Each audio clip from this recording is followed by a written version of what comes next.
available throughout the year. So at this time of year in the wild, so this is late spring, early summer, they're going to be going after things like young rabbits that have just come out of their burrows for the first time, young hares as well. Now, we don't have any of those down here on the lawn, otherwise things get pretty messy. What we do have is a very brave victim, volunteer, who's ready to receive Winter over there. Okay, let's see how Winter does it. Now, when we fly birds to the ground, we replicate the hunting process. They grab hold of our gloves really hard with their feet as they grab hold of their prey in the wild. When they squeeze, they get a little piece of food, exactly as they would feed in the wild. So, let's see, Winter is spotting our volunteer over there, and he's going to fly in. No, he's going to land on the ground.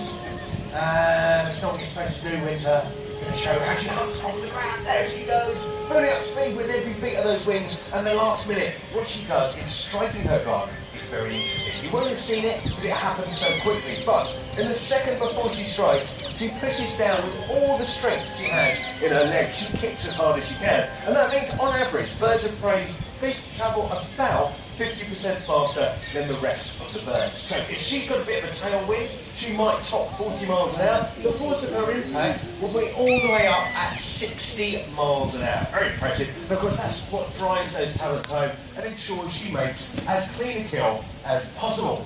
Okay, well this is all well and good when there's lots of easy food around, lots of young animals for her to hunt. As we move into autumn, she's going to probably take advantage of a little more carrion, some roadkill on the side of the motorway. She's going to start doing a little bit of scavenging. They're quite smart birds, but if the motorway can do their job for them in terms of killing things, then they're definitely set up to take advantage of whatever's left over.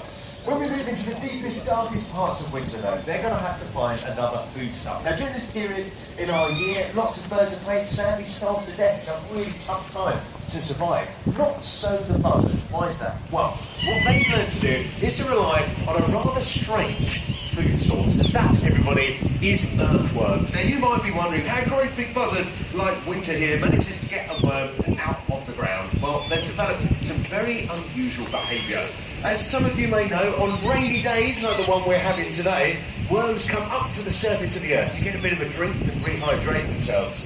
They respond to the sound made by the rain on the surface of the earth. Buzzards have learned to replicate this sound. How do they do it? Well, what they do is their very own buzzard rain dance. They charge around on the ground, the pitter-patter sound of their talons on the surface of the earth replicates the vibrations made by rain and lures the worm up to the surface. It looks, everybody, a little bit like this. It looks a little bit ridiculous, doesn't it? It looks like a crazy